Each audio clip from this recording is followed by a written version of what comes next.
जब अंधकार और विनाश पूरी धरती पर छा जाए, जब हर तरफ सिर्फ तबाही और निराशा का माहौल हो और ऐसा लगे कि अब कोई रास्ता नहीं बचा, तब इंसान की असली परीक्षा शुरू होती है। जब उम्मीद भी डूबने लगे, जब हर कोशिश नाकाम हो जाए और हर दिशा में सिर्फ गहराई और डर हो, तब कैसे बचेगी मानवता? क्या कोई ऐसी शक्ति है जो हमें डूबने से बचा सकती है? आज हम जानेंगे भगवान विष्णु के प्रथम अवतार मैत्स्य की कथा, जिसने जीवन, ज्ञान और उम्मीद को डूबने नहीं दिया। यह कहानी सिर्फ पौराणिक नहीं, बल्कि हर युग में प्रासंगिक है। क्या आपने कभी सोचा है, जब जिंदगी में सब कुछ खत्म होता नजर आता है, जब हर सपना बिखर जाता है, तो बाहर निकलने का रास्ता क्या है? क्या हम हार मान लें या फिर कोई नई शुरुआत करें? ये सिर्फ एक पौराणिक कथा नहीं, बल्कि आज की जिंदगी के लिए एक बड़ा लाइफ लेसन है। इसमें छुपा है वो रहस्य जो हमें हर मुश्किल घड़ी में आगे बढ़ने की ताकत देता है।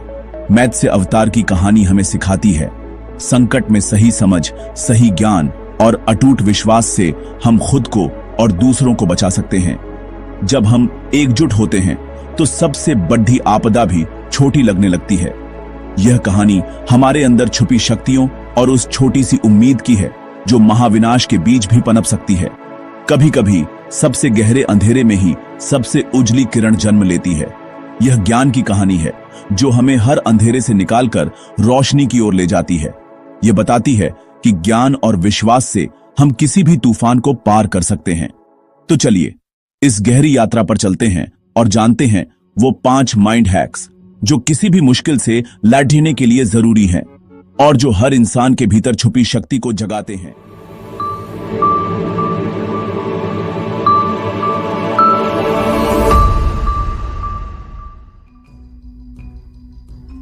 सत्य युग के अंतिम दिनों में द्रविदा देश के धर्मात्मा और परोपकारी राजा सत्यव्रत, जिन्हें हम मनु के नाम से भी जानते हैं, वन में गहरे ध्यान और तपस्या में लीन थे।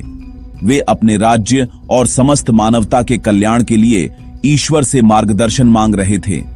एक दिन जब वे कृतमाला नदी में स्नान कर रहे थे, तभी उनकी अंजलि में एक छोटी सी सुनहरी मछली आ गई। वह मछली बोल उठी, हे राजन, मुझे बचाइए, बड्ढी मछलियां मुझे खा जाएंगी, मैं आपकी शरण में आई हूं। मनु का हृदय दया से भर गया। उन्होंने मछली को अपने कमंडल में सुरक्षित रखा, लेकिन आश्चर्यजनक रूप से मछली बहुत तेजी से बढ़ने लगी। कमंडल छोटा पड्डीडीएच गया तो उसे मटके में डाला, फिर तालाब में और अंत में नदी में। हर जगह वह मछली और बड्ढी होती गई, मानो उसमें कोई दिव्य शक्ति हो। आखिरकार जब मछली इतनी विशाल हो गई कि नदी भी उसके लिए छोटी पड्डीडीएच गई, मनु ने उसे समुद्र में छोड़ डियाच दिया। वहां मछली ने अपना दिव्य अद्भुत रूप दिखाया। उसके सिर पर एक चमकदार सींग था और उसका आकार असाधारण था। मनु को तुरंत आभास हो गया कि यह कोई साधारण मछली नहीं, बल्कि स्वयं भगवान विष्णु हैं, जो किसी बद्ध रहस्य के साथ प्रकट हुए हैं। भगवान विष्णु ने मनु से कहा, सुनो राजन, 7 दिन बाद इस पृथ्वी पर प्रलय आने वाली है। चारों ओर जल ही जल होगा, सब कुछ डूब जाएगा, लेकिन तुम्हें मानवता, प्राणी जगत और ज्ञान को बचाना है। तुम एक विशाल नाव बनवाओ, उसमें सप्तर्षियों को, हर जीव जंतु के झोंडे, पेड़ पौधों के बीज और चारों वेदों को सुरक्षित स्थान दो। यह नाव ही भविष्य की आशा बनेगी। मनु ने पूछा, प्रलय के भयंकर जल में नाव कैसे टिकेगी? विष्णु बोले, मैं स्वयं मैत्स्य अवतार में आऊंगा। वासुकी नाग को नाव से बांधकर मेरे सींग से झोंड देना। मैं तुम्हारी ओर सबकी रक्षा करूंगा। मनु ने भगवान की आज्ञा का पालन किया। उन्होंने नाव बनवाई, सप्तर्षियों, जीव जंतुओं के झोंडे, पौधों के बीज और वेदों को उसमें रखा। सबको सुरक्षित बैठाया। 7वें दिन भयंकर प्रलय आया। मूसलाधार बारिश, बाढ़ और सब कुछ जलमग्न हो गया। प्राचीन नगर, वन, पर्वत सब पानी में डूब गए। तभी भगवान विष्णु मैत्स्य रूप में प्रकट हुए।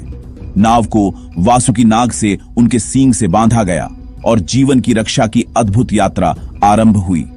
यह सिर्फ विनाश की नहीं, बल्कि जीवन, ज्ञान, संस्कृति और उम्मीद को बचाने की कहानी थी।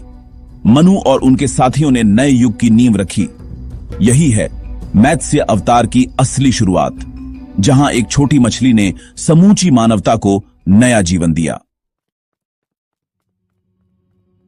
इस कहानी का पहला माइंड हैक है फ्लेक्सिबिलिटी और ग्रोथ माइंडसेट।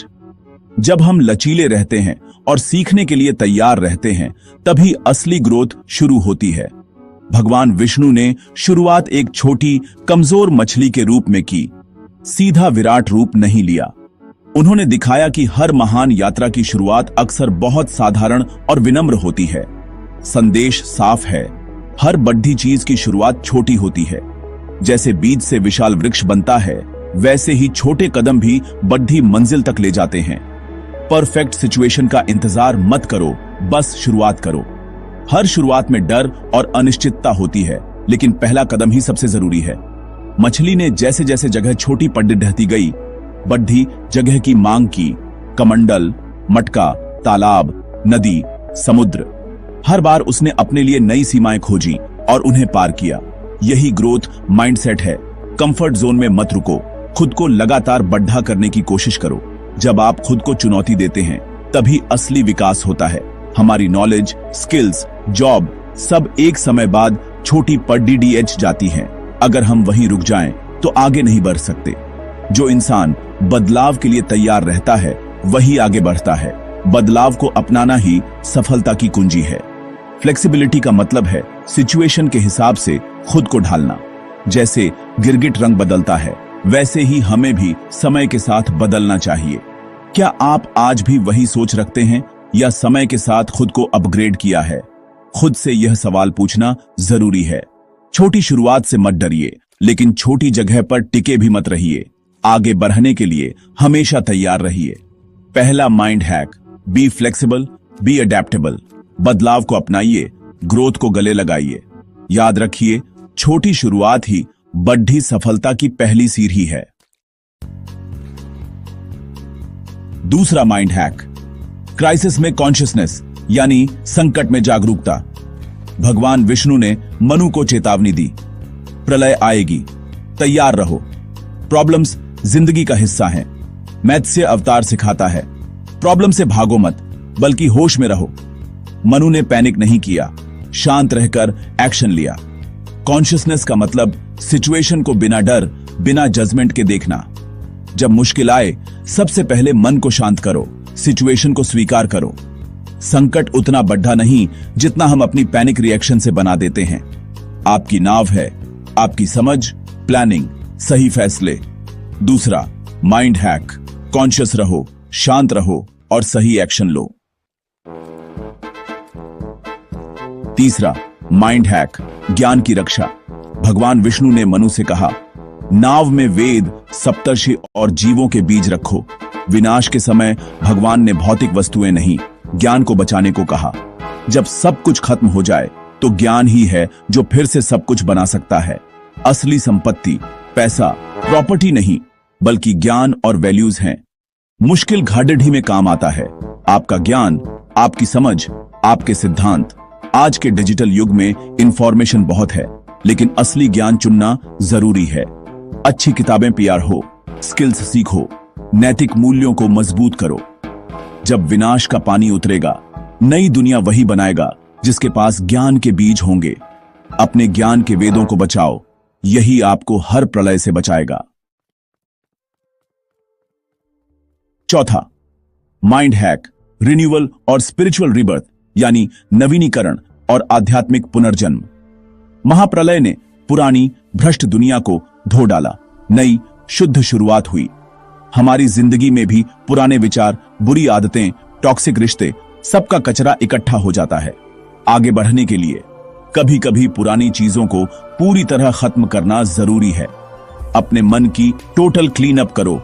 रोकने वाले विश्वास, रिश्ते, आदतें छोड़ दो। यह आध्यात्मिक पुनर्जन्म है। पुराने आप को जाने दो, नया आप बनने दो। मनु ने पुरानी दुनिया को छोड़ा, नई शुरुआत को अपनाया। अपनी जिंदगी का ऑडिट करो, क्या पुराना है, क्या सड्डी डीएच चुका है, उसे निकालो। कभी कभी सब कुछ खत्म होना एक खूबसूरत नई शुरुआत की पहली सीढ़ी होती है। पांचवां और सबसे शक्तिशाली mind hack, faith and divine guidance, यानी अटूट विश्वास। सोचिए, मनु की जगह आप होते, क्या एक बोलती मछली की बात मानते? मनु ने लॉजिक से नहीं, विश्वास से काम लिया। दिव्य निर्देश का पालन किया। फेथ का मतलब अंधविश्वास नहीं। जब रास्ता न दिखे तब भी मानना कि कोई बड़ी शक्ति है जो गाइड कर रही है। जिंदगी में कई बार लॉजिक जवाब दे जाता है, तब फेथ ही रास्ता दिखाता है। मनु को नहीं पता था नाव कैसे चलेगी, लेकिन विश्वास था कि मदद मिलेगी। जब आप विश्वास के साथ कर्म करते हैं, दैवीय सहायता जरूर मिलती है। अपनी क्षमताओं और एक हायर पावर पर विश्वास करो। इंट्यूशन की आवाज सुनो। मनु का विश्वास ही मानवता को बचा गया। आपका विश्वास भी आपको हर मुश्किल से निकाल सकता है।